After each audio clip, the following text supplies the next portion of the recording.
بہت بہت شکریہ، آپ نے وقت نکالا، آپ تشریف لائیں. اور آپ کا بھی بہت شکریہ کہ آپ نے مجھے بلایا. نہیں، تھینک یو سو مچ. میں ابھی بتا رہا تھا ناظرین کو جہاں سے میں نے اوپن کیا کہ میں باقی میں بہت خوش تھا.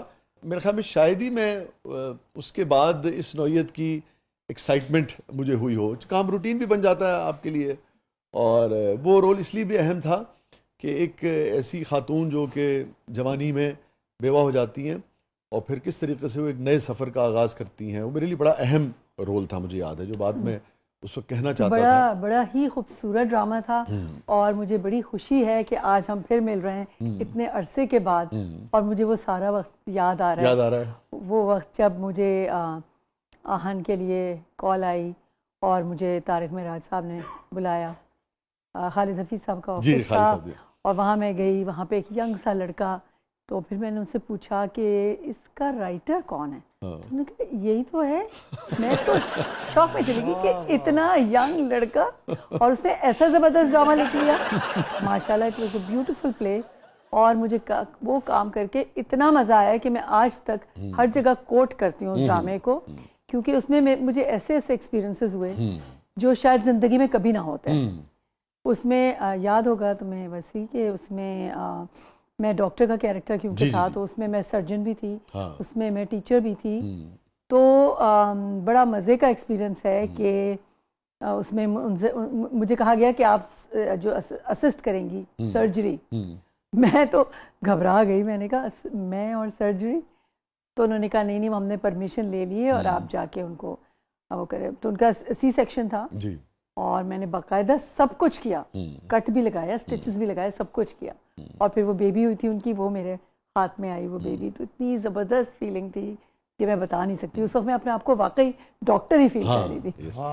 اور پھر جو وہ تھا کہ پڑھانا تھا آرمی میڈیکل کالج میں، تو وہاں پہ پوری کلاس بھری ہوئی، اور میں پریشان. پہلے میں سمجھ کے گئی کہ کوئی اپنے ہی ہوں گے، کوئی جونیئر آرٹسٹ وغیرہ وہاں بیٹھے ہوں گے. وہاں جب گئی تو وہ پورے یونیفارمڈ سارے فائنل ایئر کے اسٹوڈنٹس تھے. میں تو وہاں جا کے پریشان ہی ہو گئی کہ میں ان کو کیا پڑھاؤں گی. تو وہ میں ڈرتے ڈرتے گئی. میں نے کہا پتہ نہیں کتنا میرا مذاق اڑے گا، مگر اتنا کوآپریٹ کیا انہوں نے اسٹوڈنٹس نے، اور وہ اتنا مزے کا ایکسپیرینس ہوا کہ آج میں واقعی میں پڑھانا بھی شروع ہو گئی یونیورسٹی میں. Very good, very good. اور اس وقت وہ جو اس کا جو ٹریک تھا نا کہ ایک نوجوان خاتون اگر کسی وجہ سے بیوہ ہو جاتی ہیں، دنیا سے چلا جاتا ہے ان کا ہسبینڈ، بالکل، تو اس کو اپنی زندگی کے فیصلے کرنے چاہیے، آگے بڑھنا بڑھ سکتی چاہیے، ہے، بالکل. اور معاشرے کو اس کو انکریج کرنا چاہیے. قبول کرنا تو چھوڑ دیجیے، ہاں کیونکہ اسلام نے اجازت دی ہے نا، ہمارے مذہب نے اجازت دی ہے. مجھے یاد ہے اس کے اوپر بڑی طویل اس بحثیں پہ ہوئی بہت تھیں. مجھے یاد ہے بہت بحثیں ہوئی تھی اینڈ پہ، اور ایونچولی مان گئے تھے. اور لوگ بڑے خوش ہوتے ہیں ہیپی اینڈنگ سے. اور حسام کی کتنی ساری یادیں ہیں نا، حسام کی بھی بہت یادیں ہیں. وہ تو اتنا زیادہ یاد آتے ہیں. چھاؤں بھی ان کے ساتھ تھا میرا پلے، اور پھر اس میں اتنا مزے کا کیریکٹر تھا. وہ مری میں ہم نے جا کے کیا تھا، سنو فال ہو رہی تھی، بہت مزہ آیا تھا اس میں بھی. اس میں مگر پتلا صاحب، میں نے تو سنا ہے کہ آپ شادی شدہ ہیں اور آپ کی بیوی بڑی خوبصورت ہے. ہاں میں شادی شدہ ضرور ہوں. بہت یادگار سین تھا وہ. اور پھر جو اس کا ٹائٹل سانگ تھا، کیا خوبصورت وہ گانا تھا کہ ابھی تک وہ کانوں میں گونجتا ہے. بچوں کے ساتھ جو ہوتا، بچوں کے ساتھ، او پاپا پیارے پاپا.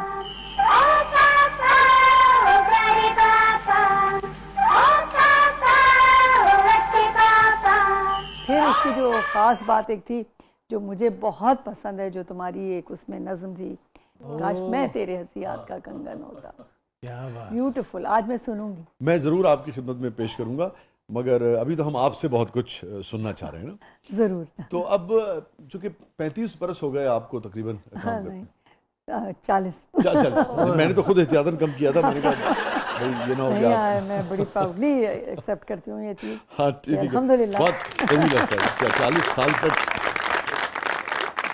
میں ناظرین کو بتاتا چلوں کہ ایک سرپرائز بھی ہے اگلے مرحلے میں، آپ کے لیے بھی ایک سرپرائز ہے. اچھا. وہ بھی ہم آپ کو کے ساتھ شیئر کریں گے. آپ ورکنگ وومن رہیں، اور آپ اس زمانے سے لیلا کام کر رہی ہیں جو زمانے میں جو آج معاشرے کی رائے ہے ٹیلی ویژن کے اداکاروں کے بارے میں، خواتین اداکاروں کے بارے میں، اس زمانے میں رائے بالکل نہیں ہوتی تھی.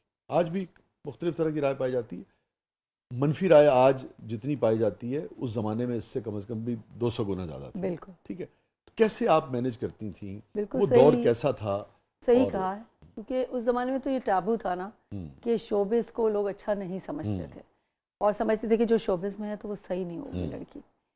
جب میں شوبز میں آئی تو میرے لیے تھوڑی سی شروع میں بہت چیلنجز تھے, اور نہ صرف یہ کہ باہر کی دنیا میں بلکہ اپنی فیملی سے بھی. ارے جو میرے ان لاس تھے ان کو بھی ایکسیپٹ کرنا بہت مشکل ہوا شروع میں. مگر زبیری صاحب نے تو بخیر میں ہمیشہ, انہوں نے اسٹینڈ لیا میرے لیے. ہاں مجھے آج تک یاد ہے انہوں نے آہن کے میرے دنوں لیے میں بھی زبیری صاحب ساتھ آتے تھے. انہوں نے میرے لیے اسٹینڈ لیا, اور یہی وجہ ہے کہ آج تک میں کام کر رہی ہوں, کیونکہ مجھ میں حوصلہ نہیں تھا کہ میں جھگڑ کے کوئی کام کر سکوں. تو وہ لڑ گئے آپ کے لیے فیملی سے, دنیا سے. مگر یہ ہوا کہ ہاں ایکسٹینڈڈ فیملی کی طرف سے بھی کافی پرابلمز آئیں, اور پھر تو میری مدر ان لا جو تھی وہ بڑی خوش ہو کے لوگوں کو بتاتی تھی یہ ہے میری بہو لیلا زبیری. سب نے پھر ایکسیپٹ کر لیا. ہاں سب نے پھر ایکسیپٹ کر لیا. اور بعد میں میری جو سسٹر ان لاز تھیں وہ تو ہر ایک کو یہ بتاتی تھیں کہ دیکھو ماشاءاللہ لیلا نے شوبز میں رہتے ہوئے بھی اپنے گھر کو, اپنے بچوں کو, سب چیزوں کو اچھی طرح سے لے کے چلی ہے, اور ہم لوگوں کے ساتھ بھی اتنا اچھا وہ رکھا ہے. کوئی اس پہ کچھ نہیں بگاڑا شو بزنس کا. اچھا, اس جملے کی تہوں میں بہت کچھ ہے.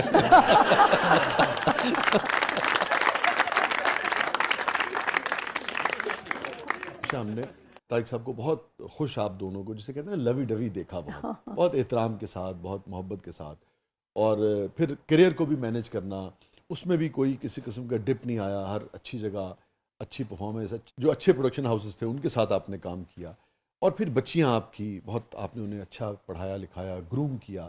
تو یہ ساری چیزیں کو چیلنجز زیادہ ہوتے ہیں ان خواتین کے لیے جن کو اس طرح سے کام کرنا پڑتا ہے, یہ سیم ہوتے ہیں؟ بالکل زیادہ ہوتے ہیں, کیونکہ جو ایک عورت ہے وہ ہاؤس وائف تو ہوتی ہی ہے, چاہے وہ باہر کے کتنے بھی کام کر لے, گھر کی ذمہ داری تو اس کی رہتی ہے. تو ظاہر ہے وہ مجھے پھر وہ ٹائم مینجمنٹ کرنا پڑی. ٹائم مینجمنٹ بہت ضروری ہوتی ہے. جو بھی خواتین گھر سے باہر نکلتی ہیں ان کو اپنے ٹائم کو مینیج کرنا چاہیے, اپنے پرائیورٹیز سیٹ کرنی چاہیے. جب میں نے کام شروع کیا تو میں نے اپنی پرائیورٹیز سیٹ کی. میں نے کہا کہ میرے لیے میرا گھر اور میری فیملی فرسٹ پرائیورٹی ہے, اس کے بعد میرا کام ہے. بہت سارے گھر کے ایسے کام آپ سمجھتی ہیں کہ وہ صرف عورت ہی کر سکتی ہے, یا ہمارے ہاں صرف عورت ہی کی ذمہ داری ہوتی ہے, اور جو اپنے کریئر پہ کمپرومائزز ہیں وہ عورت کو زیادہ کرنے پڑتے ہیں, مرد نہیں کرتا ہمارے یہاں؟ بالکل ایسے ہی ہماری سوسائٹی کا ایک وہ ہے, سمجھ لیں ڈائلیما سمجھ لیں, یا جو طریقہ کار ہے. آپ کی بات سے مجھے یاد ہے, اس سبجیکٹ میں مجھے یاد ہے میں نے ایک پلے لکھا تھا, اس کا نام تمہیں جانا اجازت ہے. دونوں سی ایس پی آفیسرز ہوتے ہیں, اور ایک کی جب پوسٹنگ آتی ہے تو وہ کہتا ہے کہ تم جاب چھوڑ دو, تو کہتی ہے میں کیوں چھوڑ دوں, تم بھی تو چھوڑ سکتے ہو.